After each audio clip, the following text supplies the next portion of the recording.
stimule la réflexion, nourrit le dialogue. Kid.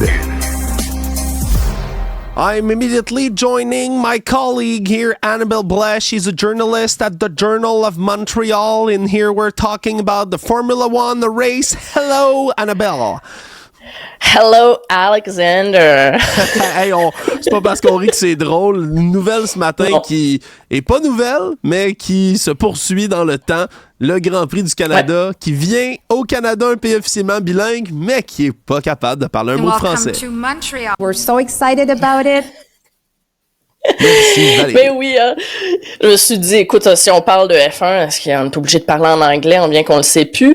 J'ai envie de te dire, écoute, après la prostitution, la pollution, le gaspillage de fonds publics, diront certains, et le bruit si t'habites à Saint-Lambert, écoute, si tu cherches une nouvelle raison de pas aimer le week-end du Grand Prix, ben en voilà une bonne.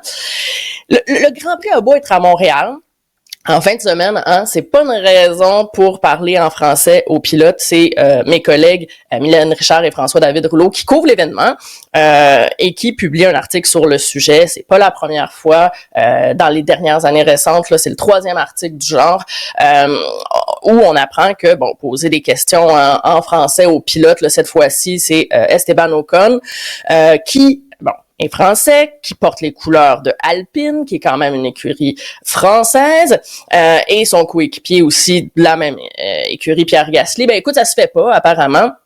Pas possible non plus de discuter en français avec Charles Leclerc, qui lui est pour Ferrari. Il vient de Monaco, lui. Et là, ce que nous expliquaient les collègues, c'est que c'était dans une entrevue, un cadre pas trop formel, assis, ben relax, autour d'une table. Et même là, il y aura pas de français qui va se faire entendre.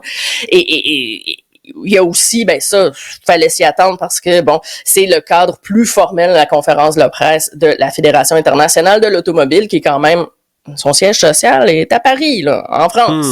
Et là, il y avait 6 pilotes réunis et le responsable des coms a rappelé plusieurs fois que c'était en anglais seulement, même quand une question, justement, a été posée à Pierre Gasly. Donc, c'est pas la première fois que ça arrive. Je le disais, en 2018, on avait écrit là-dessus pour la première fois, ça avait créé une commotion. Le journal était à la conférence de presse, donc, de la FIA, et a voulu poser une question ben fou à Lance Stroll, qui est quand même un Montréalais. Et là, c'était comme, ben non, c'est en anglais que ça se passe. Le journal a insisté pour parler en français. Et là, ça avait été créé toute une petite commotion. Et là, après, le journaliste et le responsable des communications s'étaient parlé. Et écoute, ce qu'il avait expliqué, c'est que c'était une conférence de presse qui est rediffusée à l'International, tu comprends bien, à travers toute la planète. Et donc, c'est juste en anglais qu'il faut que ça se passe. Je veux dire, je peux comprendre là, qu'il y ait des règlements puis qu'il y ait un petit cadre formel de conférence de presse, mais quand même, quand t'es rendu à imposer entre deux Québécois de se parler en anglais, je veux dire, on a un problème, là. Je veux dire, il faut être complètement déconnecté pour pas penser qu'il y a un faux pas, c'est insensible au contexte historique. Et puis, même chose, l'année suivante, là, c'était pas une conférence de presse, mais c'était une entrevue avec les journalistes et Pierre Gasly, qui à l'époque était chez Red Bull, et justement impossible de parler en français. Et tu sais, je veux pas faire de parallèle boiteux là parce que c'est deux choses complètement différentes là, mais je veux dire mon point c'est que hier c'était les commémorations des 80 ans du débarquement de Normandie et on entendait le roi Charles faire un discours dans un excellent français. Oui. Et tu sais, c'est une question de respect. Je comprends que c'est pas tout le monde qui a un aussi bon français que le roi Charles, mais là, on n'est même pas en train de dire que les pilotes, toutes les autres pilotes devraient nous servir un petit bonjour aïe, là. On fait juste dire que les pilotes qui parlent français pourraient au moins échanger une petite phrase avec les journalistes francophones. C'est une question de base et de respect à mon sens, là. Ouais. Je veux dire. La question autour de ça, Annabelle, c'est parce qu'il y a des pilotes d'à peu près toutes les nationalités. Est-ce que quand on se promène d'un pays à l'autre, est-ce que c'est la même chose en espagnol, en allemand? Ben, c'est ça l'affaire. C'est ça qui est frustrant. C'est que, tu sais, il y a 2 semaines, quand Charles Leclerc a gagné le Grand Prix de Monaco, je veux dire, tu sais, il a parlé en français, là. Ben là, je veux dire, c'est ridicule d'abord. C'est ridicule qu'on fasse pas la même chose ici. Oui, et il y a différents, je veux dire, il y a différents cadres, tu sais, il y a l'entrevue, oui, il y a la conférence de presse, mais il me semble là, que quand le pays hôte parle une autre langue, il pourrait y avoir un petit mini privilège de faire parler, quand c'est possible, quelques mots dans la langue du pays hôte.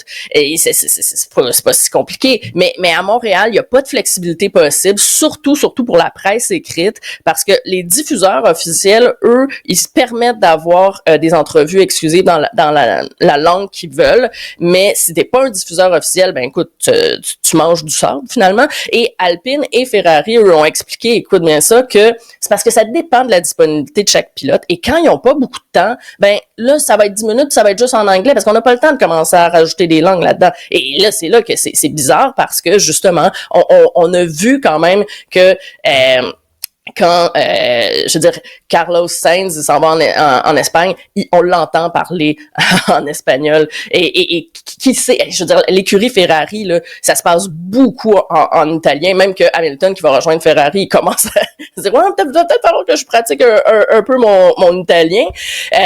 Et je sais qu'il y a aussi de la grogne des journalistes français, justement, en France, parce que là, eux aussi, ça commence à leur taper sur le chou parce qu'ils doivent parler aussi en anglais avec Gasly et Ocon. Là, ils sont comme, ben oui, mais là, un moment, ça suffit. Petite mention quand même parce que Aston Martin, hier, a rendu disponible Lance Stroll aux médias en français, en anglais. Et ça, je sais que ça a été assez apprécié. Et c'est ça, tu sais, la question, c'est que oui, il y a des règlements, là, mais pourquoi tu veux te promener partout dans le monde si tu veux que ça goûte partout pareil?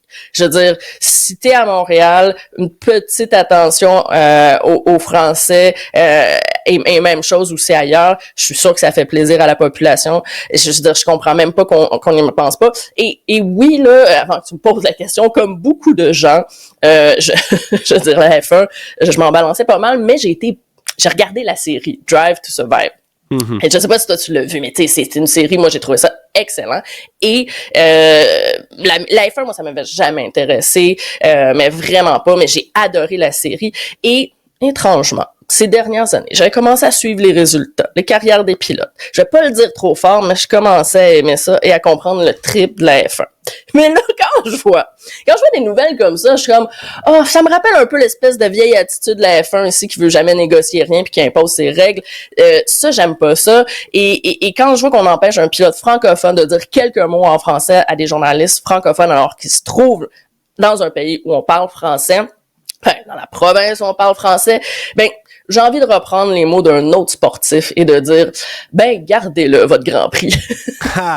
Écoutez, ça, c'est un message clair aux dirigeants du Grand Prix. Si vous nous entendez, if you're listening to us, Annabelle Blais, vous l'aviez presque. C'est vraiment une supporter que vous voulez avoir de votre bord. Là, vous étiez à ça de l'embarquer. Là. Perdez-la pas, s'il vous plaît. Perdez-la pas. Annabelle Blais, bon Grand Prix, en fait, ça va. Bon Grand Prix, salut.